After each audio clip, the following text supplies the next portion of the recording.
Movie की शुरुआत में एक बड़े जहाज को दिखाया जाता है जो एक बहुत सुनसान टापू पे जाकर रुकता है। दरअसल ये सभी लोग फ्रैंक को इस टापू पे छोड़ने आए हैं, जो एक वेदर ऑफिसर होता है जिसको अगले 12 महीने तक यहाँ रह के यहाँ के एनवायरनमेंट और हवा का निरीक्षण करना है। और ये टापू शहर से कई लाखों किलोमीटर दूर होता है और ये इतना वीरान होता है कि यहाँ एक पक्षी तक नहीं होता। इसके बाद ये सभी लोग वहाँ बने एक लकड़ी के मकान में जाते हैं जो फ्रैंक का होने वाला घर था। और इस मकान में ये लोग देखते हैं कि पहले वाला ऑफिसर जो लास्ट ईयर यहाँ आया था वो यहाँ नहीं था, इसलिए ये लोग इसे ढूंढते हुए वहाँ मौजूद एक लाइट हाउस में पहुंचते हैं जहाँ उन्हें एक सोता हुआ आदमी मिलता है और इस आदमी का नाम गनर होता है, जिससे ये लोग उस ऑफिसर के बारे में पूछते हैं जो लास्ट ईयर यहाँ आया था। पर ये बोलता है मुझे उसके बारे में कुछ नहीं पता। अब कैप्टन फ्रैंक को इस टापू पे छोड़ के जाने लगता है और उसे सेफ्टी के लिए एक गन देता है और बोलता है कि अगले 12 महीने बाद हम तुम्हें वापस लेने आएंगे, तुम तब तक अपना ध्यान रखना। तो दोस्तों अब फ्रैंक यहाँ 12 महीनों तक रहने वाला था ताकि वो यहाँ का इस जमीन का यहाँ की हवाओं का निरीक्षण कर सके, डाटा कलेक्ट कर सके, उसकी रिपोर्ट बना सके। फिर रात को फ्रैंक काफी थका होता है इसलिए जल्दी सो जाता है। फिर नेक्स्ट मॉर्निंग वो वेदर डाटा कलेक्ट करने निकल पड़ता है जिसे वो अपनी एक डायरी में लिखता रहता था। फिर हम रात का सीन देखते हैं जहाँ फ्रैंक बैठा हुआ कुछ सोच रहा था कि तभी उसके दरवाजे पे कुछ आवाजें होती है। तो उसे लगता है कि ये गनर ही होगा, पर तभी वो देखता है कि उसके दरवाजे के नीचे से कुछ अजीब तरह के हाथ अंदर आ रहे हैं, जिसे देख के वो काफी डर जाता है और इसी तरह डरते हुए वो अपनी पूरी रात काट देता है। अगली सुबह बाहर आने पर उसे कुछ अजीब तरह के पैरों के निशान दिखाई देते हैं जो समुद्र की तरफ जा रहे थे।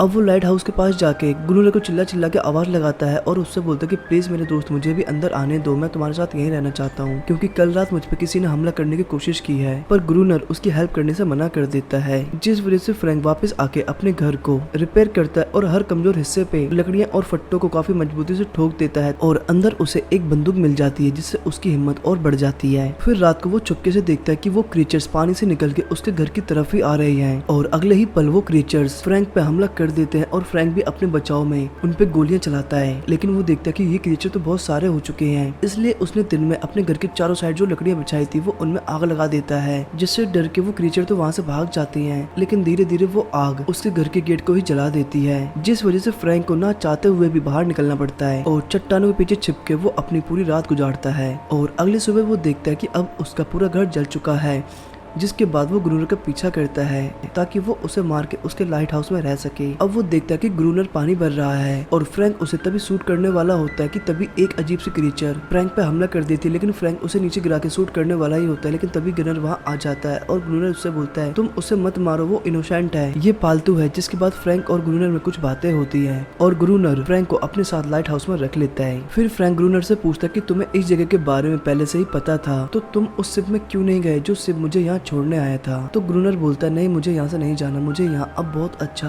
और सुकून मिलने लगा है। फिर रात को ग्रूनर फ्रैंक को गेट बंद करके ऊपर आने को बोलता है और बोलता है कि हमें अब एक साथ इन क्रिएचर से लड़ना होगा। और देखते ही देखते वहाँ बहुत सारे क्रिएचर इन दोनों पे अटैक कर देते हैं, लेकिन फ्रैंक इतने सारे क्रिएचर को एक साथ देख के उन पर हमला नहीं कर पाता और अंदर आके लेट जाता है और सो जाता है। और बेचारा ग्रूनर को अकेले ही पूरी रात इन क्रिएचर से लड़ना होता है और बेचारा ग्रूनर पूरी रात अकेला ही इन क्रिएचर से लड़ता रहता है। हालांकि अगली सुबह ग्रूनर को फ्रैंक पे काफी गुस्सा आती है, इसलिए वो उसे पानी भर के लाने को बोलता है। फिर जब फ्रैंक वापस आता है तो वो देखता है कि ग्रूनर उस फीमेल क्रिएचर जिसका नाम एनेरेस है उसके साथ लगा हुआ है, जो उसे काफी अजीब लगता है। खाना खाते समय ग्रूनर फ्रैंक से बोलता है कि आज रात तुम्हारे पास एक और मौका है। और वो फ्रैंक से मौके वाली बात इसलिए बोलता है क्योंकि कल रात वो लड़ाई से बीच में ही भाग आया था और अब रात होने पे ये दोनों लोग दोबारा से पहरा देते हैं और कुछ ही देर बाद वे क्रिएचर भी इन पे अटैक कर देते हैं। लेकिन इस बार ग्रूनर चालाकी से अंदर चला जाता है और गेट बंद कर लेता है और इस बार बेचारा फ्रैंक पूरी रात इन क्रिएचर से अकेला ही लड़ता रहता है। और सुबह गेट खोलने पे ग्रूनर देखता है कि फ्रैंक की हालत बहुत खराब हो चुकी है और वो नीचे पड़ा है।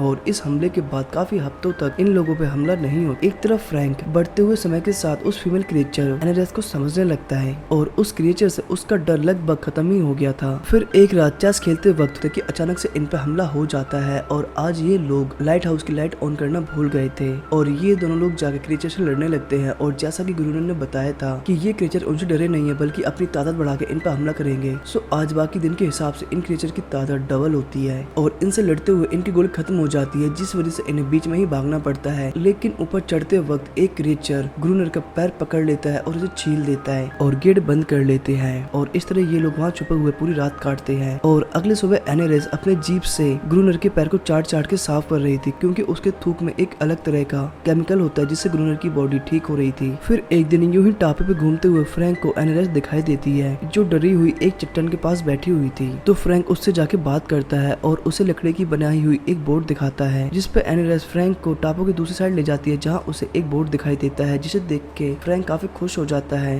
और जल्दी से आके वो उस बोर्ड के बारे में गुनर को बताता है। तो गुनर बताता है, मुझे उस बोर्ड के बारे में पता है और वो बोर्ड इतनी खास और मजबूत नहीं है कि हम उस बोर्ड के थ्रू पूरा समुद्र पार कर सके, और मुझे पूरा यकीन है कि हमने उस बोर्ड का सहारा यहाँ से निकलने के लिए लिया तो हम रास्ते में भूख से या फिर समुद्री तूफान से मर जाएंगे। और उसके बाद गुनर बताता है कि ये बोर्ड पोर्तुगीज लुटेरों की है जो यहाँ से डायनामाइट स्मगल करते थे। तो फ्रैंक बोलता है कि क्यों ना हम भी उस डायनामाइट को ढूंढें और उस डायनामाइट से हम बहुत सारे क्रीचर एक साथ मार सकते हैं, पर गुनर ऐसा करने से मना कर देता है और वहाँ से चला जाता है। लेकिन 2 दिन बाद गुनर फ्रैंक को एनेरेस के साथ नहाते हुए देखता है, जिससे उसे अंदर जेलसी फील होती है और उसे ऐसा लगता है कि कोई उसकी जगह ले रहा है, जिस वजह से वो फ्रैंक से बोलता है कि मुझे लगता है तुम ठीक बोल रहे हो, हमें डायनामाइट ढूंढने के लिए समुद्र के अंदर जाना चाहिए, लेकिन समुद्र के नीचे तुम ही जाओगे। फिर अगले दिन ये लोग वो बोट लेके वहाँ जाते हैं जहाँ पोर्तुगीज शिप डूबा था, और नीचे उतरते वक्त फ्रैंक बोलता है, देखो अगर मैं 3 बार रस्सी हिलाऊं तो तुम समझ लेना कि मैं तकलीफ में हूँ और तुम मुझे ऊपर खींच लेना। और अब नीचे जाके फ्रैंक बॉक्सेस तो ऊपर भेजने लगता है, लेकिन खुद ऊपर आते वक्त किसी चीज से टकरा के नीचे गिर जाता है और वो 3 बार रस्सी को हिलाता है, लेकिन ऊपर बैठा गुनर रस्सी को 3 बार हिलते हुए देख लेता है, बावजूद इसके वो उसे इग्नोर कर देता है। और अब खुद फ्रैंक जैसे तैसे करके ऊपर आ जाता है। फिर लाइट हाउस पहुँच के ये दोनों लोग उन सभी बॉक्सेस को चेक करते हैं और उन बॉक्स में से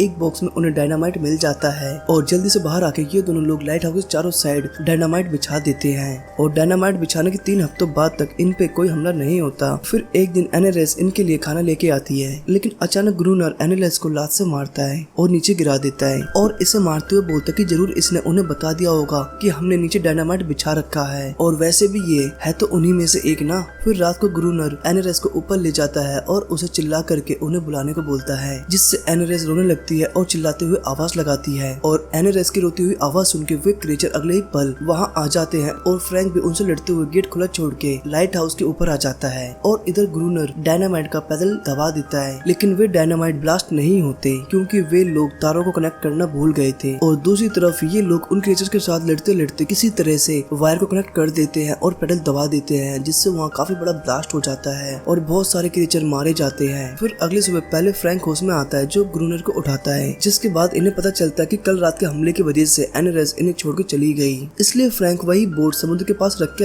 आता है जिसे उसने एनेरेस को दिखाई थी।